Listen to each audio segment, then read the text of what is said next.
Hermanos, el día de hoy, por ser un día especial en vísperas de Navidad, el próximo martes, miércoles 25 de diciembre, quiero abordar con ustedes un tema especial. Vamos a hacer una pausa en la serie sobre la Biblia, libro por libro. Estamos en el libro del profeta Ageo.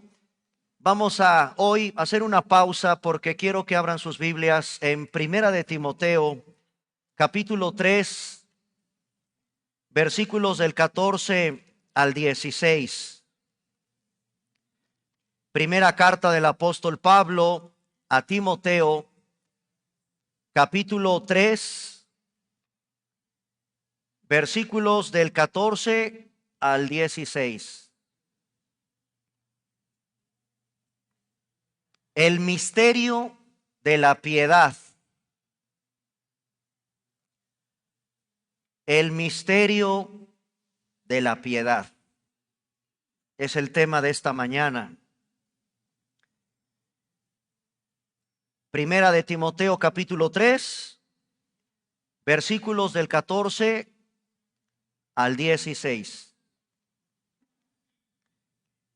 Es el apóstol Pablo en una carta pastoral a un joven discípulo, futuro pastor, su hijo espiritual, y le escribe dos cartas preciosas que han quedado como un legado maravilloso para nosotros como iglesia. Le dice Pablo al joven Timoteo, capítulo 3, verso 14 de su primera carta: esto te escribo, aunque tengo la esperanza de ir pronto a verte, para que si tardo, sepas cómo debes conducirte en la casa de Dios, que es la iglesia del Dios viviente, columna y baluarte de la verdad. Versículo 16 está el tema de esta mañana. Indiscutiblemente grande es el misterio de la piedad, que Dios, escuchen, fue manifestado en carne, número 1. Número 2, justificado en el Espíritu. Número 3, visto de los ángeles. Número 4, predicado a los gentiles. Número 5, creído en el mundo. Y número 6, recibido arriba en gloria. Oremos. La profundidad de tu palabra, Señor, es maravillosa, extraordinaria. Y en esta mañana, en una fecha más conmemorativa, Señor, al terminar un año que nos has permitido vivir, y en vísperas de recordar tu nacimiento, abre, Señor, el entendimiento de tu pueblo para que sigamos anonadados, extasiados por el amor tan grande que demostraste por nosotros al enviar a tu Hijo encarnado a fin de morir e ir a la cruz en la humillación de una muerte cruenta por cada uno de los que en esta mañana estamos aquí reunidos. Padre, que el propósito de la verdadera Navidad lo podamos entender no solo en estas fechas, sino todos los días de nuestra vida. En esta mañana, Padre, te pido que nos permitas, con la guía de tu Espíritu Santo, indagar acerca de lo que el apóstol escribió acerca de este misterio de la piedad y lo que implica que Cristo vino al mundo en carne por todos nosotros. Te pedimos, Señor, esto en esta mañana, en el nombre precioso, precisamente de Él, de tu amado Hijo Jesús, oramos. Amén. Hermanos, aquí se encuentran los fundamentos, las bases de lo que implica la iglesia. Fíjense que en esta primera carta que Pablo le escribe a Timoteo, en el capítulo 3, versículo 15, se encuentra quién es el dueño, quién es el fundador, quién es el que creó la iglesia, bajo qué concepto tienes tú la iglesia. En el capítulo 3, versículo 15, se encuentra ni más ni menos que el Señor de la iglesia, el dueño de la iglesia, el que estableció qué es y para qué sirve la iglesia.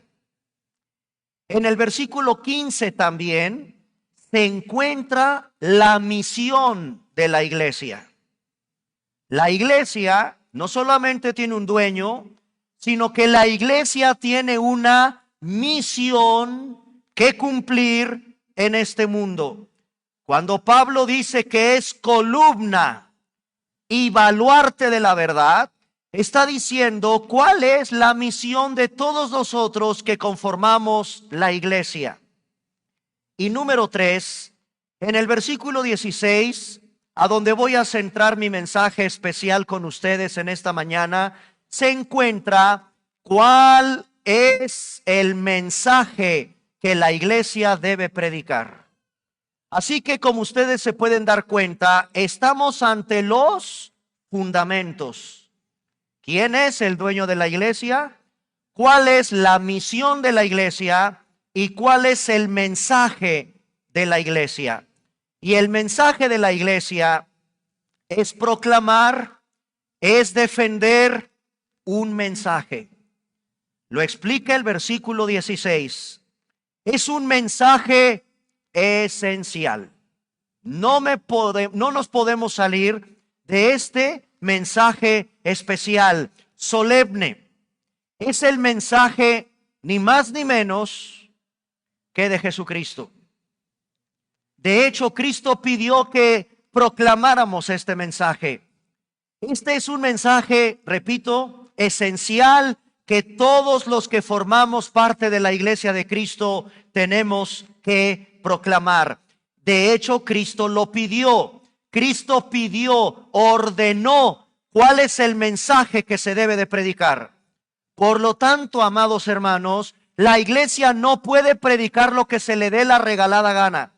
Desde los púlpitos de una iglesia sana, no se puede predicar barbaridades. Se tiene que ajustar a lo que el Señor ordena, el mensaje que Él ordena que se debe de predicar en su verdadera iglesia. En Lucas capítulo 24, pónganme su separador ahí en Primera de Timoteo, vamos al Evangelio de Lucas, capítulo 24, versículos del 46 al 47. Lucas 24, versículos 46 y 47. Son las palabras de Cristo.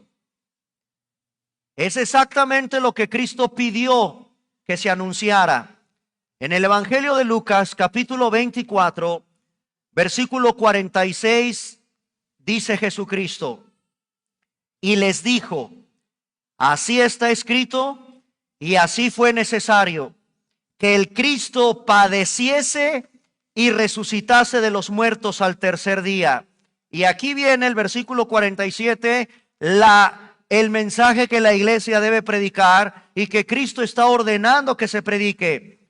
Y que se predicase en su nombre el arrepentimiento y el perdón de pecados en todas las naciones, comenzando desde Jerusalén. Eso comenzó en Jerusalén y debe seguirse predicando y proclamando a lo largo de toda la historia de la fe cristiana. Así que Jesucristo lo pidió. Estaba escrito, era necesario que el Cristo, está hablando de Él mismo, padeciese y resucitase de los muertos al tercer día, y que se predicase. Esto es lo que se debe de predicar, hermanos. Eso es lo que tú debes de escuchar de una buena predicación en la iglesia. Esto es lo que tú debes de escuchar en la predicación de una iglesia, que se predique en su nombre. el arrepentimiento y el perdón de pecados en todas las naciones, comenzando desde Jerusalén. Ese fue el tema, obviamente, que los primeros discípulos de Cristo predicaron. Ahora vamos al libro histórico de Hechos de los Apóstoles. Libro de Hechos, capítulo 10, versículo 37. Hechos, capítulo 10, versículo 37 al 43. Siguió la predicación con los primeros discípulos del Señor en los primeros años de la era cristiana. Y vean el capítulo 10. Ayúdenme con el niño, por favor, me distrae mucho. Hechos capítulo 10, versículos del 37 al 43. Vosotros sabéis lo que se divulgó por toda Judea, comenzando desde Galilea, después del bautismo que predicó Juan, cómo Dios ungió con el Espíritu Santo y con poder a Jesús de Nazaret, y cómo éste anduvo haciendo bienes y sanando a todos los oprimidos por el diablo, porque Dios estaba con él. Y nosotros somos testigos de todas las cosas que Jesús hizo en la tierra de Judea y en Jerusalén, a quien mataron colgándole en un madero. A este levantó Dios al tercer día e hizo que se manifestase, no a todo el pueblo, sino a los testigos que Dios había ordenado de antemano, a nosotros que comimos y bebimos con él después que resucitó de los muertos. Vean el versículo 42. Y nos mandó que predicásemos al pueblo y testificásemos que él es el que Dios ha puesto por juez de vivos y de muertos. Versículo 43. De este dan testimonio todos los profetas, que todos los que creen en él recibirán el perdón de pecados por su nombre. Esto es lo que la iglesia predicó. Fue el tema que se predicó en la iglesia primitiva. Nos mandó, vean el versículo 42, que predicásemos al pueblo, que testificásemos que él, y aquí mi amigo que me escuchas, se los compartían las mujeres en la cárcel el jueves, lo compartí ayer con ustedes aquí en la celebración de Navidad. Nuestra historia terminará en un tribunal. Vean el versículo 42, Dios lo ha puesto por juez de vivos y de muertos. Ese es Cristo, el Cristo que se tiene que predicar, el Cristo de esta Navidad, el Cristo que tú y yo tenemos que acudir en arrepentimiento y creyendo en lo que Él hizo por nosotros en la cruz. El apóstol Pablo, obviamente, en su primera carta a los Corintios, capítulo 1, versículo 23. Primera carta de Pablo a los Corintios, capítulo 1, versículo 23. Tenía muy claro Pablo qué es lo que debe predicar. ¿Cuál era el tema central de su predicación? Primera carta de Pablo a la iglesia de Corinto, en el capítulo 1, versículo 23. Pero nosotros, dice Pablo, predicamos a Cristo crucificado, para los judíos ciertamente tropezadero, y para los gentiles locura. Ese fue el mensaje que predicaba Pablo. En el capítulo 2 de Primera de Corintios, verso 2 también. Me propuse no saber entre vosotros cosa alguna, sino a Jesucristo y a este crucificado. Yo te pregunto en esta mañana, ¿habrá un tema más importante que este? No. ¿Habrá algo en la centralidad de una predicación más importante que el entender lo que Dios hizo por nosotros en la cruz? Ese fue el tema que se predicó porque Cristo así lo pidió que se hiciera. Se destaca entonces, hermanos, tanto la persona como la obra de Jesucristo. La persona y la obra de Jesucristo. Y Pablo aquí destaca, regresamos a Primera de Timoteo, capítulo 3. Regresamos a la primera carta de Pablo a Timoteo,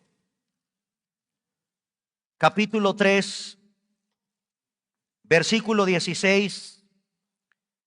Porque aquí se encuentran verdades centrales acerca de nuestro Señor Jesucristo.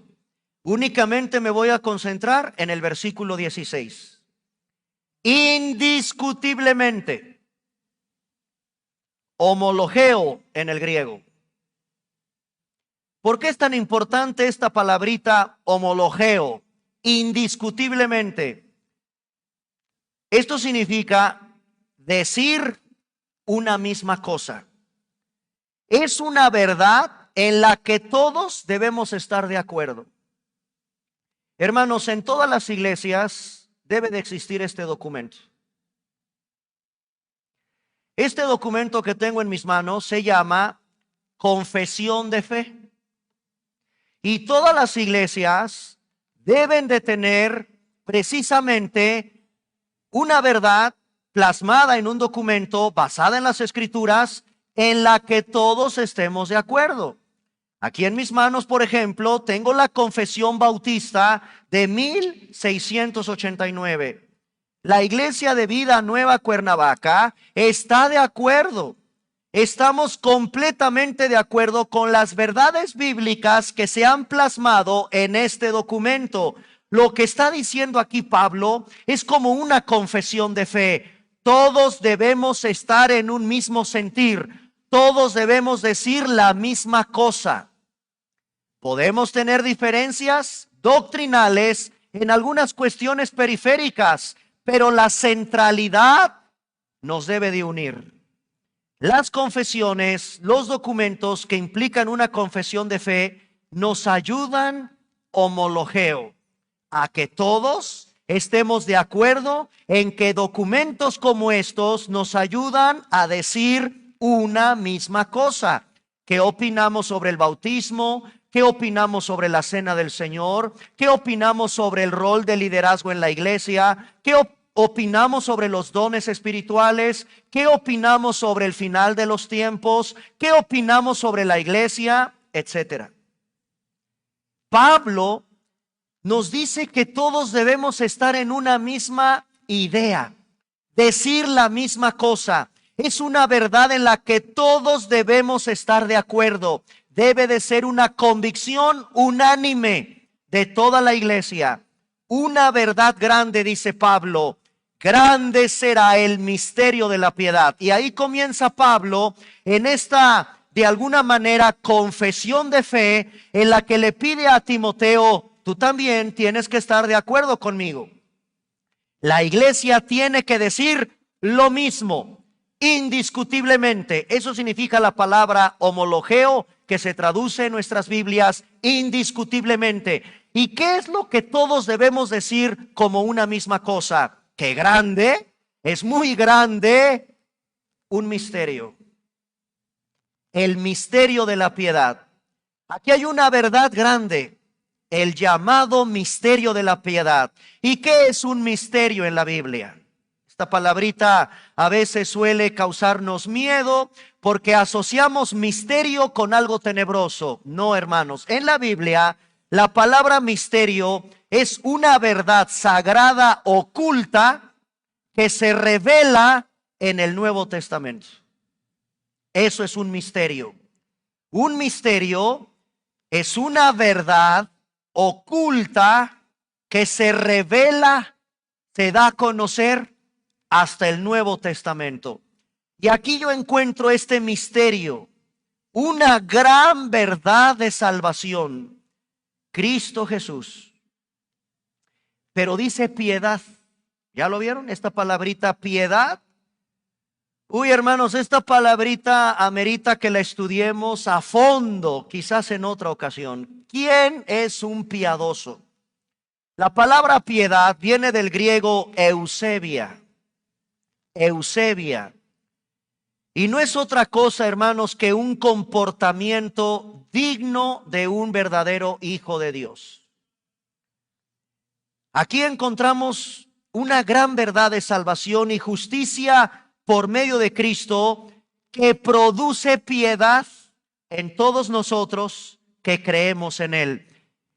Si tú crees las verdades indiscutibles de este versículo, debe producir estas verdades en tu vida una vida piadosa,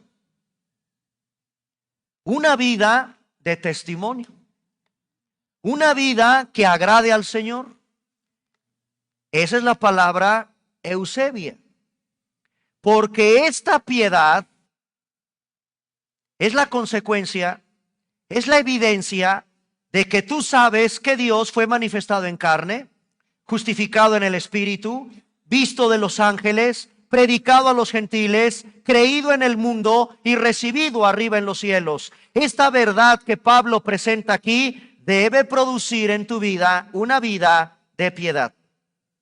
Pero también el misterio de la piedad hace, por supuesto, alusión a Cristo.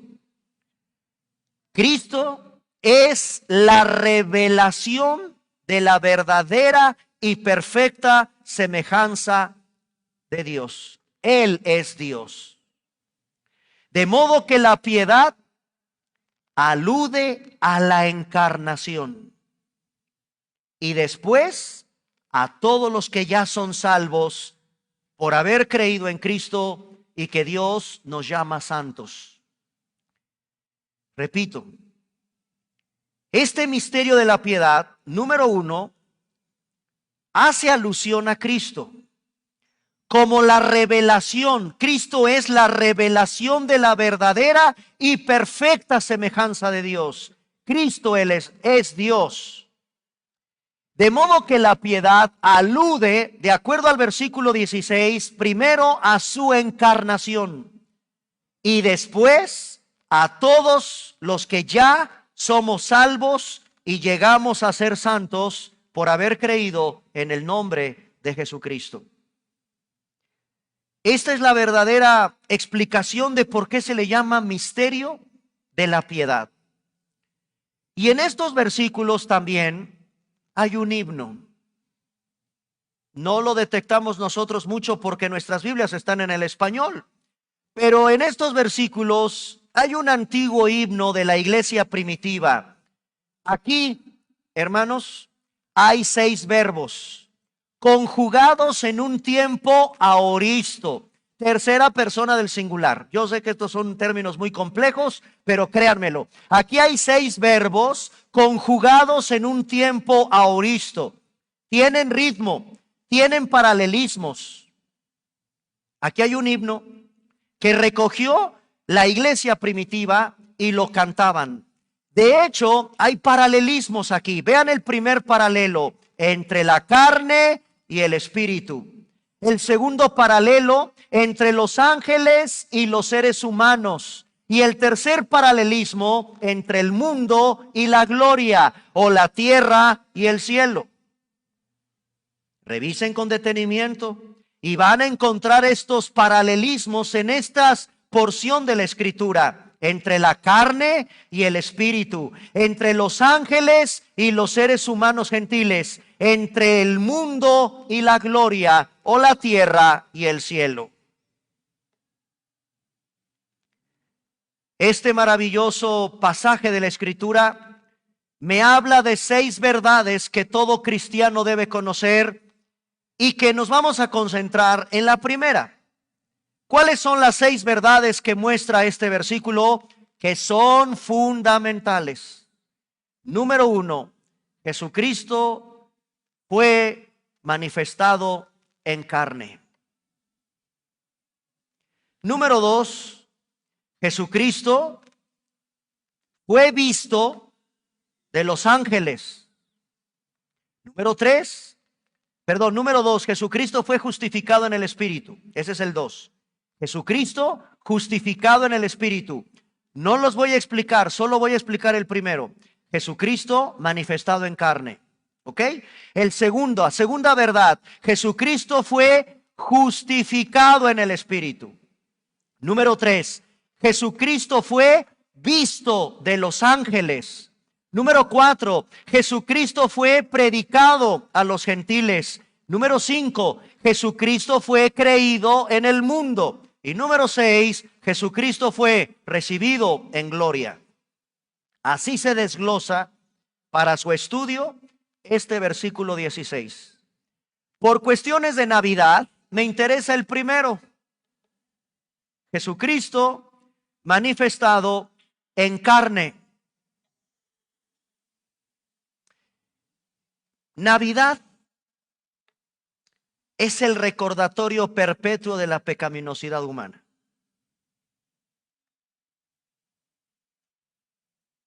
Lo que pasa es que cuando decimos Navidad, inmediatamente regalos, comidas, celebraciones, posadas. Sí es el nacimiento del niño Dios, nada más. ¿En eso te quedas? ¿En que vas a recibir más dinerito quizás con tu aguinaldo? ¿En que vas a tener que comprar más regalos? ¿En que viene una temporada de una suculenta cena el 24? Hermanos, ¿qué es Navidad? Los cristianos contestamos contundentemente: Navidad es el recordatorio perpetuo de mi pecaminosidad. Y como que eso ya le da en la torre a la fiesta, al relajo, a los regalos, a la comida, a los adornos, etcétera, etcétera, etcétera.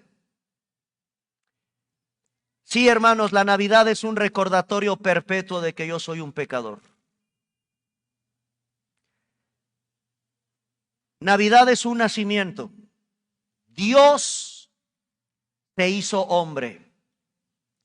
Dios se introduce en la historia, nuestra historia.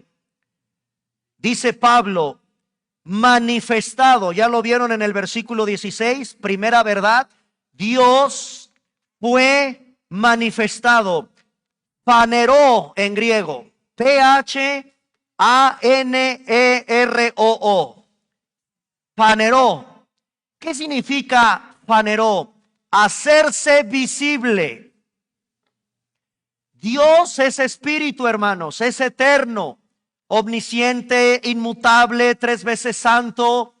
La escritura nos revela quién es Dios como espíritu, pero Dios paneró. Dios se hizo visible al ojo humano. Y la única manera en que tú puedas ver es que Él se introduzca en la historia y tome un cuerpo humano. Se hizo visible. A esto la teología le llama la encarnación. El Dios invisible, todopoderoso y eterno, tiene que hacerse paneró, visible. Y esto en términos teológicos se llama la encarnación. El Dios eterno que siempre ha existido, que tiene una preexistencia a su nacimiento aquí físico, es Dios, siempre ha existido. Él es eterno, pero se hizo visible a los ojos de los seres humanos. ¿Por qué? Lo vamos a ir indagando en la escritura. ¿Cuál es la razón por la que Dios se tiene que hacer humano? Pues es simple, porque tiene que morir. Porque tú mueres por pecador. Entonces Dios tiene que solucionar un gravísimo problema que tú y yo tenemos: pecado. Veamos la preexistencia del Señor en el Evangelio de Juan, capítulo 8. Evangelio de Juan, capítulo 8, versículo 58. Por decir estas palabras, imagínate, casi lo apedrean al maestro, a Cristo. Pues claro, hermanos, Cristo es Dios. Y vean lo que Jesús le dice a los religiosos de su época. En Juan 8:58, Jesús les dijo: de cierto os digo, antes que Abraham fuese, yo soy. ¿Quién es el único Yo soy en la Biblia Dios. Se le presentó así a Moisés en la zarza, ¿se acuerdan? Bueno, pues aquí los religiosos casi lo apedrean, ven el versículo 59. Tomaron piedras para arrojárselas. ¿Cómo se atreve ese hombre a decir que antes de que Abraham fuese, él es? Cristo aquí tiene una edad aproximadamente de 33 años. Y no entendieron los religiosos que quien estaba frente a ellos era Dios encarnado, tomando un cuerpo humano. Por eso lo querían apedrear. No lo entendían.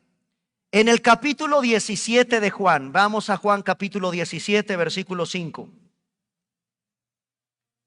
Precioso pasaje de una oración sacerdotal. Dice Juan capítulo 17, versículo 5. Ahora pues, Padre, glorifícame tú. Y miren dónde, en dónde vemos la preexistencia de Cristo antes de nacer aquí en Belén.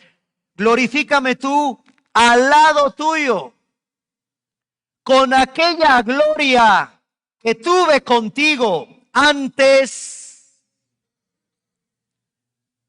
de que el mundo. ¡Qué barbaridad! ¿Ya vieron lo que Jesús le está diciendo a su Padre? Glorifícame al lado tuyo. En esa misma gloria es Dios. Es un misterio la Trinidad, claro. Esa misma gloria que tuve contigo antes de que el mundo fuese creado. Él es Dios, segunda persona de la Trinidad, Dios que se hizo carne por nosotros. Siendo Dios, se encarnó. El apóstol Pablo en Filipenses capítulo 2, versículos del 6 al 7. El apóstol Pablo en su carta a Filipenses capítulo 2, versículos del 6 al 7, se encuentra otro de los pasajes tan llenos de enseñanza en la Escritura con respecto a lo que Cristo hizo al tomar una naturaleza humana. Filipenses capítulo 2, verso 6, el cual, hablando de Cristo, siendo en forma de Dios, no estimó el ser igual a Dios como cosa a que aferrarse. Vean el versículo 7, sino que se despojó a sí mismo, tomando forma de siervo, hecho semejante a los hombres. Los teólogos han debatido este versículo. Los teólogos. No es que Dios cambie a través de una metamorfosis en hombre, de modo que la naturaleza divina dejara de existir y entrara una nueva naturaleza carnal en él. No, hermanos, la naturaleza divina, la naturaleza humana tiene el propósito de redimirte, de rescatarte. Este versículo es polémico, es profundo. Les doy una rápida enseñanza de lo que pasó en el siglo XIX con este versículo. En el siglo XIX hubo unos eruditos liberales que propusieron la doctrina llamada kenótica de la encarnación. A los teólogos les encantan este tipo de palabritas. Y ya desde el siglo XIX, los eruditos liberales habían propuesto una doctrina en estos versículos, y miren cómo le pusieron a esta doctrina: kenótica, con K de kilo, kenótica de la encarnación. La idea que tenían ellos, que es que cuando Jesús vino a la tierra, dejó a un lado sus atributos divinos, de modo que el Dios hombre, al menos respecto a su deidad, ya no tenía los atributos de la omnisciencia, de la omnipotencia y todo lo demás. Esto es error. Esto fue un error del siglo XIX, porque Dios es inmutable, hermanos. Sus atributos no los puedes quitar de su naturaleza divina. Él no pierde sus atributos divinos. Hay un misterio de la unión entre la naturaleza divina y la naturaleza humana de Cristo. Al mismo tiempo, la naturaleza divina de Cristo permanece plena y completamente divina.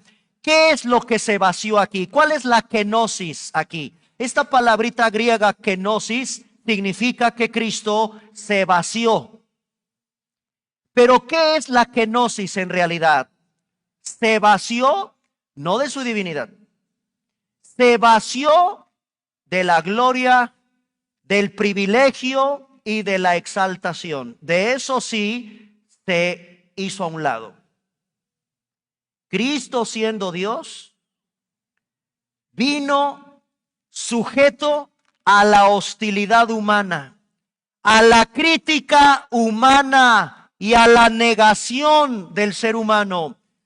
No solo se vació de la gloria, en otras palabras, hizo a un lado la gloria, el privilegio y la exaltación. La Biblia sorprende cuando este Dios encarnado se hizo siervo, semejante a los hombres. Es extraordinario que se haya hecho hombre, pero lo más extraordinario es que se hizo esclavo. Como un esclavo. No, hermanos, no vino con la exaltación de su dignidad. Vino de manera indigna, en una forma humillante y vergonzosa. Así llegó Cristo al mundo. De eso sí, se vació de la gloria, del privilegio y de la exaltación. De eso sí. Y lo más sorprendente, repito, hermanos, es que no solamente se hizo hombre, sino se hizo un siervo. Nuestro Señor Jesucristo, Dios, se hizo visible a los ojos de los seres humanos. Vean Juan 14:9. Evangelio de Juan, capítulo 14, versículo 9. ¿Se acuerdan con Tomás?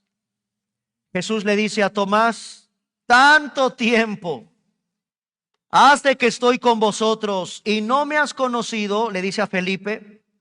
El que me ha visto a mí, ahí está, ha visto al Padre. ¿Cómo pues dices tú, muéstranos al Padre? Colosenses 1:15.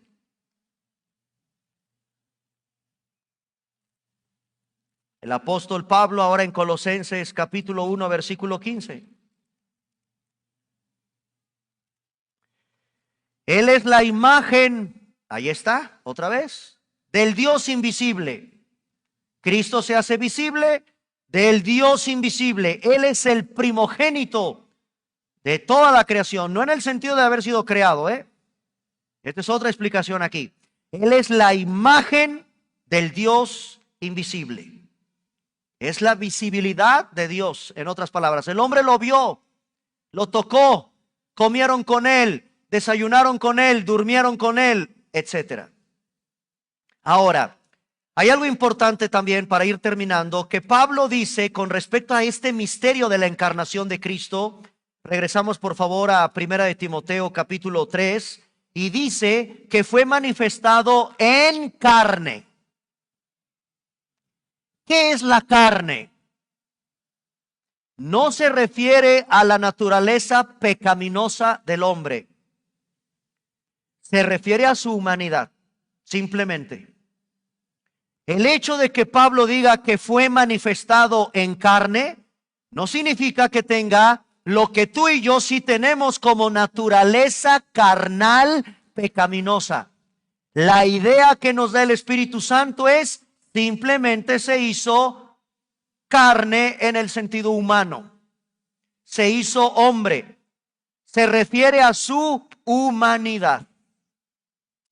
Varios pasajes nos hablan de esa humanidad. Otra vez en el Evangelio de Juan, en el capítulo 1, versículo 14. Juan capítulo 1, versículo 14. Aquel verbo fue hecho carne. Es decir, fue hecho hombre, una naturaleza humana. Aquel verbo fue hecho carne.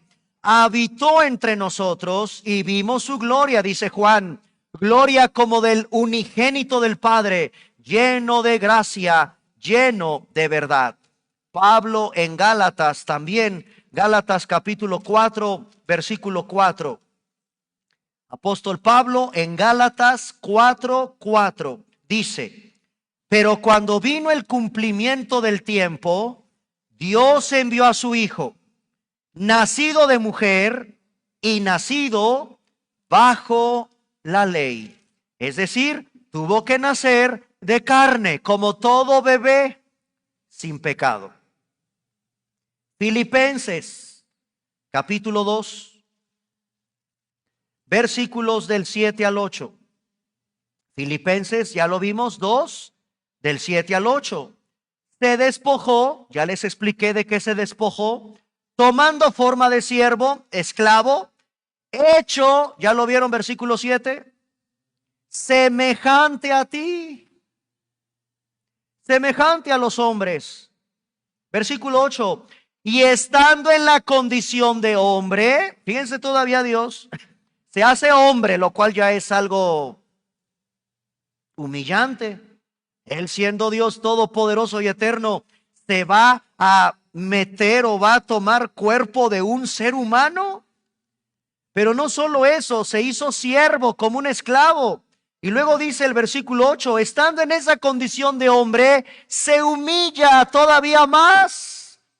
Se humilló a sí mismo. ¿A qué grado fue su humillación? A la más vergonzosa manera de morir: una cruz. Era repulsivo, hermanos, morir así, vergonzoso, indignante. Los peores son los que van a una cruz. Bueno, es la manera en que el Señor decidió salvarte, a través de su humillación de Él. Esto es impresionante. El autor a los Hebreos dice algo asombroso también en el capítulo 2, versículo 14. Hebreos capítulo 2, versículo 14. Así que, dice Hebreos 2:14, por cuanto los hijos participan de carne y sangre, él también participó de lo mismo, carne y sangre, para destruir por medio de la muerte al que tenía el imperio de la muerte. Este es el diablo. La Biblia ya nos va dando luz, pistas muy claras de por qué Dios se tuvo que encarnar. ¿Por qué tuvo que participar de sangre y de carne? ¿Para qué? Para destruir por medio de la muerte. Dios no puede morir, hermanos. La única manera es: tomo la semejanza de los pecadores por los cuales yo voy a morir. Yo voy a tomar el lugar de ellos. Yo me voy a identificar con tus tentaciones, con tus debilidades, con tu pecado. Sin yo ser un pecador, yo me voy a identificar contigo y en la cruz voy a llevar tu pecado, no el mío, porque yo no soy pecador, dice el Señor. Y además yo soy eterno, yo no muero. Yo no tengo necesidad de experimentar lo que tú sí experimentas cuando te atraviesan unos clavos las manos. Yo lo voy a experimentar por ti. Yo soy el que va a sangrar de dolor porque tengo un cuerpo y me va a doler cuando me flagelen. Me va a doler cuando me trituren, me perforen la cabeza con espinas. Yo me voy a identificar con tu sangre, con tu dolor, con tu cuerpo. Eso es lo que la Biblia nos está diciendo. Finalmente en Hebreos capítulo 4, versículo 15. Qué precioso versículo. Hebreos 4:15, tenemos un gran sumo sacerdote. Y dice el versículo 15, no tenemos ese sumo sacerdote que no pueda compadecerse. Y qué bueno que la Biblia es muy clara. Qué débiles somos. Qué debilidades tan grandes tenemos en todas las áreas. En todas. Imagínate. ¿Cuáles son las más que tienes? Te las digo porque yo también las tengo. soy humano igual que tú. Sexo, dinero, codicia, avaricia, presunción, arrogancia. ¿Le sigo? Soy igual que tú. Y Cristo se compadece de nuestras debilidades. Él, vean nada más hasta dónde llegó él. Fue tentado igual que tú. Nada de que Jesús era por allá en las montañas, no tenía convivencia con mujeres, no tenía convivencia con hombres, no tenía convivencia con el dinero, no, no, hermanos. Jesús es un hombre que caminó entre nosotros, estuvo con mujeres, habló con hombres, fue, dice la Biblia, tentado en todo, pero no pecó. ¿Cómo no se va a compadecer de tus tentaciones, de tus debilidades? Él lo fue en todo, según nuestra semejanza, pero no pecó. A diferencia de ti y de mí, que a cada rato la regamos y la regamos, y todos los días la vida cristiana es una vida de arrepentimiento. Todos los días. Todos los días. Quiero terminar con Mateo capítulo 2, versículos del 1 al 8. Qué hermoso lo que el Señor hizo por nosotros. Mateo capítulo 2, versículos del 1 al 8. En el cumplimiento del Señor, en su plan perfecto, envió a su Hijo. ¿Ok? Capítulo 2, verso 1 al 8. Jesús nació en ayer se los expliqué, bueno, desde el jueves con las mujeres en la cárcel. ¿Sabes qué es Belén? ¿Sí se aprendieron la palabrita que les dije ayer? Aldehuela. Ni siquiera es una aldea, ni siquiera es un pueblo. Aldehuela es una comunidad de unas pocas casitas, muy insignificantes. Eso era Belén, una aldehuela. Nació en Belén de Judea, en días del rey Herodes. Vinieron del oriente a Jerusalén unos magos que en realidad eran unos dignatarios, eran unos sabios, que preguntan: ¿dónde está el rey de los judíos que ha nacido? Su estrella hemos visto en el oriente y vamos a adorarle. Oyendo esto, el rey Herodes se turbó y toda Jerusalén con él. Y me llama la atención a quién convocó el rey para preguntar acerca del nacimiento del Mesías. Versículo 4, convocó a los principales sacerdotes, escribas del pueblo, y les preguntó: ¿dónde habría de nacer el Cristo? Y contestaron esos sabios, esos escribas. Versículo 5, en Belén, porque así está escrito por el profeta. Y tú, Belén, de la tierra de Judá, no eres la más pequeña entre los principales de Judá. De ti saldrá un guiador que apacentará a mi pueblo Israel. Herodes, llamando en secreto a esos magos, indagó diligentemente el tiempo de la aparición de la estrella, y enviándolos a Belén, o sea, ellos llegaron a Jerusalén porque ahí estaban las autoridades religiosas y los dignatarios, los sacerdotes, y en vez, Herodes los envía a Belén y averigüen con diligencia acerca de ese niño, y cuando lo hallen, háganmelo saber para que yo también vaya y le adore. Ustedes saben que eso no era cierto. Esto era un rey paranoico que después provocó una matanza de todos los bebés en Belén. Estos hombres sabios, maestros de Israel, sabían de la llegada del Mesías y usaron la profecía de Miqueas. 700 años antes de que Jesús naciera en Belén, el profeta Miqueas en el capítulo 5, versículo 2, fue quien dio la profecía de que iba a nacer en esa aldehuela. Apréndanse esa palabrita. Es menos que una aldea. Y eso es lo maravilloso de Navidad. Dios humilla la gloria del hombre. Dios no escogió Roma, no escogió Jerusalén, escoge la aldehuela humilde. Dentro de esa insignificante aldea no hay lugar para ellos en el mesón. Tiene que nacer en un comedero de animales. Termino con esta reflexión. Dios trajo salvación a tu vida a través de la humillación. Nadie, mis queridos hermanos y amigos que me escuchan, nadie entra con orgullo, soberbia al cielo. Nadie entrará con arrogancia ahí. Primero tienes que creer en Cristo y arrepentirte de tus pecados y creer que en la cruz Él pagó por todos tus pecados.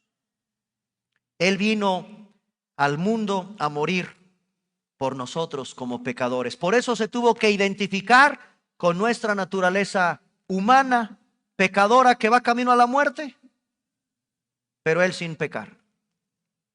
¿Ok?